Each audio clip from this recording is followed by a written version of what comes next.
कितना भी बहादुर क्यों ना हो, मेरी तलवार की धार से और गोलियों की बौछार से उसे कोई नहीं बचा सकता, कोई नहीं। ना तलवार की धार से, ना गोलियों की बौछार से। बंदा डरता है तो सिर्फ परवरदिगार से।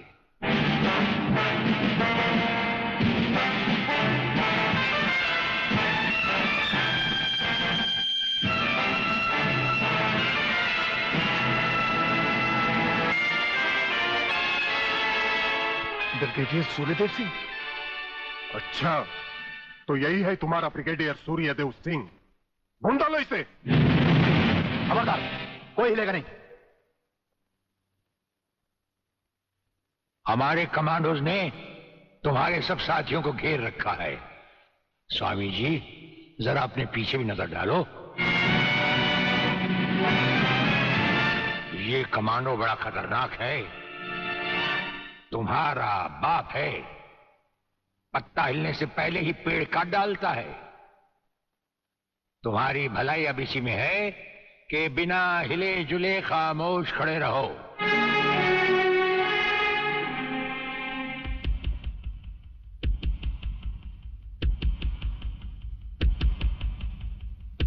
दुबे नाम है सत्यवादी। सत्यवादी दुबे। जैसे गधे की पीठ पर घोड़े की जीन अच्छी नहीं लगती, वैसे ही तुम्हारे कंधों पर ये सितारे अच्छे नहीं लगते।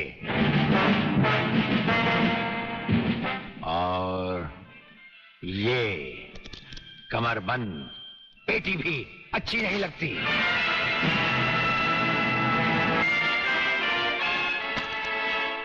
अब वो कसम याद करो जो तुमने खाई थी ये वर्दी पहनने से पहले।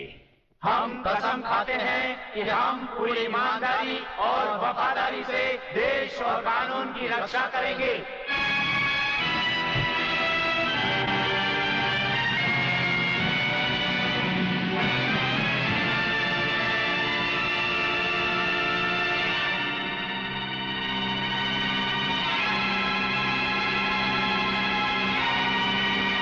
हम तुम्हें सिर्फ ये बताने आए हैं कि अगर तुमने तिरंगे के खिलाफ कोई भी कदम उठाया तो हम तुम्हें वो मौत देंगे जो ना तो किसी कानून की किताब में लिखी होगी और ना ही कभी किसी मुजरिम ने सोची होगी।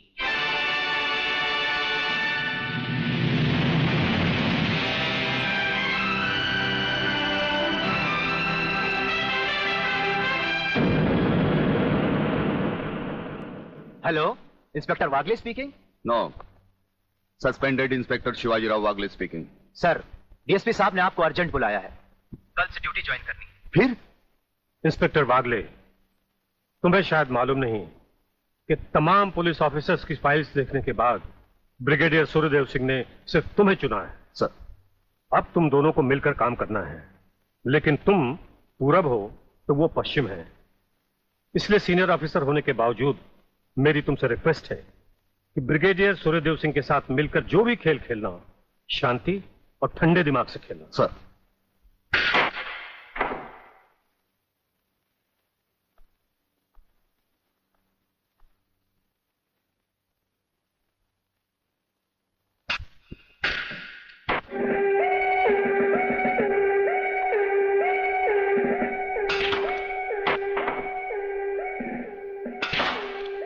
बड़े प्यार से खेलते हैं आप। असली खिलाड़ी मरने वाले दुश्मन को पता भी नहीं चलने देते कि कब होगी उसकी मौत। तो फिर प्रलयनाथ को छोड़ क्यों दिया? क्या उससे गले मिलने गए थे? गले मिलने गए थे? उसके गले का माप लेने गए थे कि वो फंदे की मौत मरेगा या हमारे पंजे की। वागले, गर्मजोशी अच्छी चीज है लेकिन हमेशा काम नहीं आती। तुमने तो देखा ही होगा कि इसी गर्मजोशी की वजह से तुम कई बार सस्पेंड हो चुके हो। नौकरी की परवाह है किसको? यहां है कौन अपने पीछे रोने वाला? इस ईमानदारी की वजह से बहुत कुछ भुगता है, कोई तकरार नहीं है सर। लेकिन ये गुनाहगार कानून को हाथ में लिए फिरते हैं और मैं हमेशा कानून के दायरे में रहकर काम नहीं कर सकता। अपना तो उसूल है, पहले लात फिर बात, उसके बाद मुलाकात। भाई वागले, अपना तो उसूल है, पहले मुलाकात फिर बात, और फिर अगर जरूरत पड़े 2 लाख। बड़ी उम्मीद थी आपसे, लेकिन अब पता चला आपका रास्ता अलग, मेरा रास्ता अलग। आप नरम खून के, मैं गर्म खून का। हम एक साथ काम नहीं कर सकते सर। वागले, तुमने समझा कि जिंदगी में सिर्फ तुमने ही बहुत कुछ खोया है। इस इंसान को देखो, जब चाहता एक घर बसा सकता था, लेकिन नहीं, इस अकेली जान को हमने अपने देश के लिए उठा रखा है। दोनों का मकसद एक है, मंजिल एक है, सिर्फ रास्ते अलग अलग हैं। नहीं वागले, हमारे रास्ते भी एक हैं, मंजिल भी एक है। और फिर इतनी बड़ी दुनिया में तुम्हारा कौन है? कोई भी नहीं, सिवाय फर्ज के। इस दुनिया में हमारा कौन है? कोई भी नहीं, सिवाय फर्ज के। अगर फर्क है तो सिर्फ सोचने के ढंग में और काम करने के तरीके में। अब हमें इस फर्क को मिटाते हुए ये युद्ध एक साथ लड़ना होगा।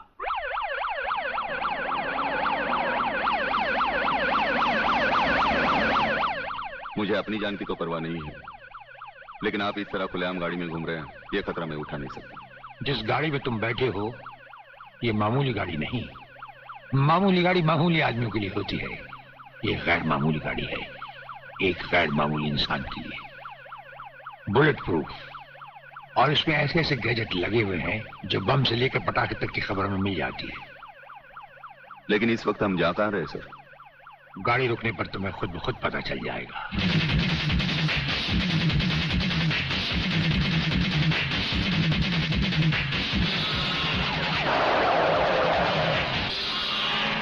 वागले, यहां हमारा घर है।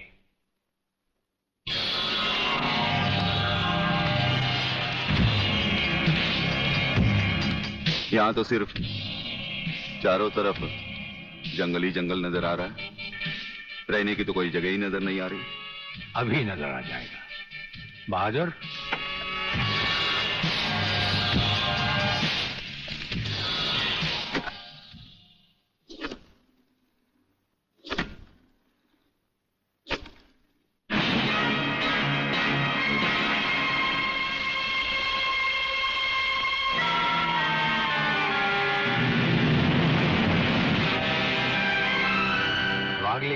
ये ऐसा बंकर है जिसका अता पता सिर्फ हमें या एक हमारे खास आदमी खबरीलाल को है, और आज से तुम्हें होगा। ये इतना मजबूत है कि इस पर ना तो कोई हवाई हमले का असर हो सकता है और ना किसी बम या बारूद का। दुश्मन तो क्या, हमारी इजाजत के बगैर परिंदा भी पर नहीं मार सकता। वागले आओ, अब हम तुम्हें अपने बंकर से वाकिफ करवाएं। ये रहा हमारा ट्रांसमीटर सेक्शन। यहां से हम हिंदुस्तान के किसी भी मिनिस्टर से जब जी चाहे हॉटलाइन पर बात कर सकते हैं, लेकिन आसमान वाले ने चाहा तो इसकी जरूरत कभी नहीं पड़ेगी। हम अकेले ही तुम्हारे साथ वागले सब कुछ संभाल लेंगे। और वो देखो, वो एक कमरा जिसमें सब हथियार रखे हुए हैं, और उस कोने में रहा हमारा अस्पताल। यहां हर लाए दुश्मन का सीटी स्कैन करके उसकी अंदरूनी बीमारियों को बाहर निकाला जाता है। मुझे छोड़ दीजिए ब्रिगेडियर साहब, मैं सच कहता हूं, मैं प्रलयनाथ के बारे में कुछ नहीं जानता। मुझे छोड़ दीजिए ब्रिगेडियर साहब। और छोड़ तो तुम्हें जरूर देंगे, लेकिन तुम मोटे बहुत हो, थोड़ी चर्बी कम होने के बाद। यह अस्पताल मेरे हवाले कर दीजिए सर। चर्बी कम करने के बहुत से तरीके मुझे मालूम है। हाँ, गुड वागले।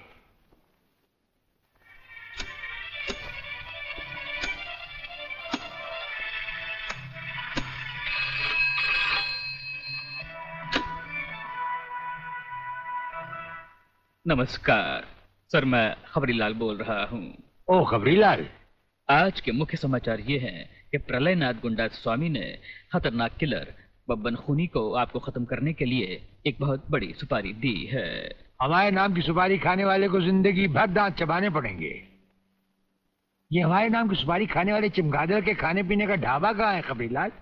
शहर से 40 मील दूर काली पहाड़ी के पीछे उसका एक अपना बहुत बड़ा मैंगो फार्म है। आज के समाचार समाप्त हुए।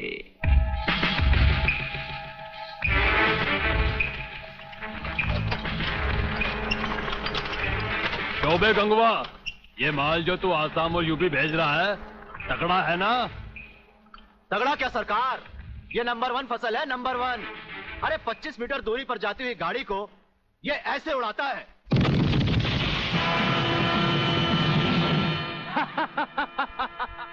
देखा सरकार, ये अपनी बम फैक्ट्री में बना हुआ मैंगो का कमाल।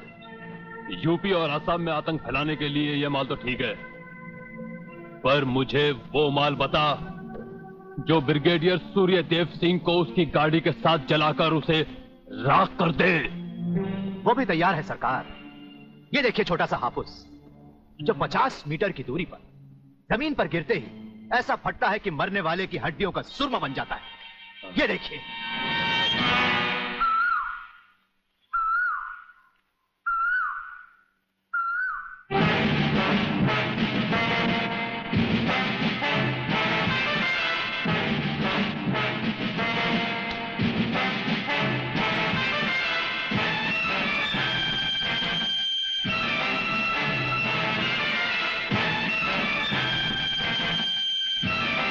कौन हो तुम? लगता है बब्बन मियां ने कल रात अपनी आंखों में सुरमा नहीं लगाया, जरा कम दिखाई देता है। ब्रिगेडियर सूर्यदेव सिंह? हाँ, ब्रिगेडियर सूर्यदेव सिंह। बब्बन मियां, हमें तो उसी के हाथों से मरना है जिसने हमें इस दुनिया में पैदा किया। तुम सब अपने आप को हमारे हवाले कर दो, वरना तुम्हारा बनाया हुआ आमों का बागीचा तुम सबका अपने हाथों से बनाया हुआ कब्रिस्तान बन जाएगा। तो आओ आगे और पकड़ लो मुझे, मगर इतना याद रखना कि जहां तुम खड़े हो उस पेड़ से लेकर मैंने अपने चारों तरफ माइंस बिछा रखी हैं। अगर इसके अंदर तुमने पैर रखने की भी कोशिश की तो तुम्हारे चीथड़े उड़ जाएंगे। यकीन नहीं आता तो ये देखो।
जीवनलाल टंडेल, प्रलयनाथ को इतना बेवकूफ मत समझो। सारे शहर के पुलिस स्टेशन से पता लगाकर ही तुम्हें फोन किया है। अगर होम मिनिस्टर होते हुए तुम्हें यह पता नहीं है तो मुझे कल तुम्हारा रेजिग्नेशन चाहिए, समझे? अरे मैं जानते हो बब्बन और उसके साथियों ने जबान खोल दी तो सूर्यदेव सिंह हमारे लिए नर्क के दरवाजे खोल देगा। जल्दी से पता लगाओ और उन सबको छुड़वाओ। Yes, DCP Pathania speaking. अरे इंग्लिश को मारो गोली और हिंदी में समझो। मैं जीवनलाल बोल रहा हूं, जीवनलाल टंडेल। ओ सर, आप कहिए, क्या हुक्म है सर? मुझे सिर्फ 1 घंटे में यह बताओ कि सूर्यदेव सिंह ने जिन जिन को गिरफ्तार किया है वो सब कहां हैं, और मुझे 4 घंटे के अंदर अंदर उन सब की जमानत चाहिए, समझे? मगर सर, सूर्यदेव सिंह के बारे में जितनी जानकारी आपको है उतनी ही हमारे डिपार्टमेंट को, और हम उसे ज्यादा कुछ पूछ भी नहीं सकते क्योंकि यही हाई कमांड का ऑर्डर है। वो रहता कहां है? वो भी नहीं मालूम। ये भी नहीं मालूम तो फिर ये बताओ कि वो मिलता कहां है? मैं उससे आज ही मिलना चाहता हूं। सर, वो रोज सुबह सीबीआई ऑफिस में 12 और 1 के बीच में आते हैं सर। सर, ये लिस्ट उन लोगों की है जिन्हें आपसे मिलना है।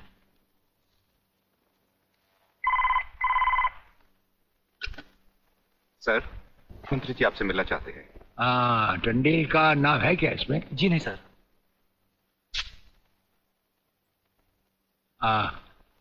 आज तो हम अपना 1-1 मिनट दूसरों को दे चुके हैं, दम लेने की भी फुर्सत नहीं होगी। ऐसा करो, मंत्री जी को कल दोपहर के बाद की कोई भी अपॉइंटमेंट दे दो। Okay sir. Sir, You can't meet him today. अरे अंग्रेजी को मारो गोली और हिंदी में समझो। इस राज्य के मंत्री से मिलने के लिए उसके पास वक्त नहीं है।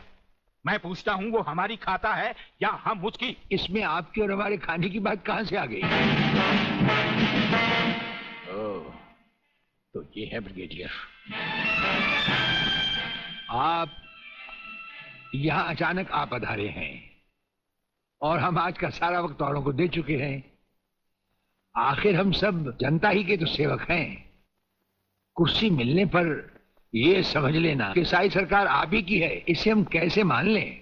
आप मुझे ये न समझाएं कि सरकार किसकी है। आप सिर्फ इतना समझिए कि आप एक सरकारी नौकर हैं और आपके सामने खड़ा हुआ ये इंसान इस राज्य का मंत्री है।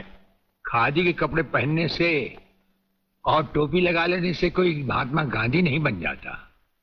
और सुनिए, हमें नेताओं की भाषा ना तो पहले समझ आई थी और ना कभी आएगी। भाषा छोड़ो ब्रिगेडियर, मैं जो आपसे कहना। आपने जो कुछ भी कहना है कल कह लीजिएगा। आपकी अपॉइंटमेंट नोट करवा दी गई है। और एक बात ये भी याद रखिए कि हमसे बगैर अपॉइंटमेंट के कोई नहीं मिल सकता। और जहां तक हमारा ताल्लुक है, हम किसी से भी किसी वक्त भी कहीं भी मिल सकते हैं, हमारा जब दिल चाहे। शायद आपने वो लेटर नहीं पढ़ा जो सेंट्रल गवर्नमेंट ने आपको भेजा है। उसमें खासुल खास ऑर्डर है कि हमारे किसी भी काम में कोई भी दखल अंदाजी नहीं कर सकता। नमस्कार। नमस्कार।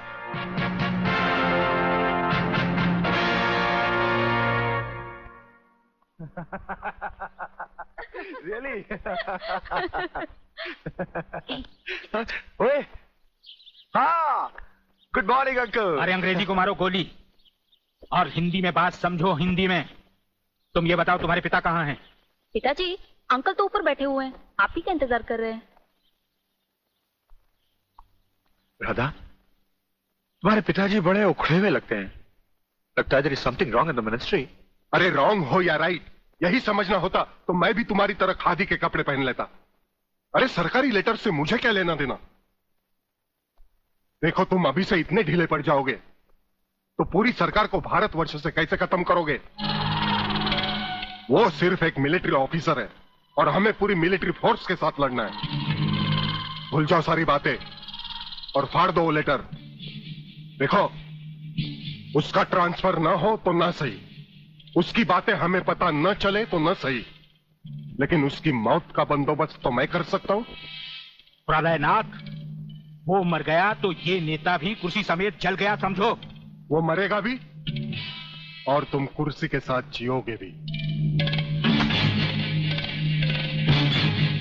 अब किसकी बारी है जनरल साहब?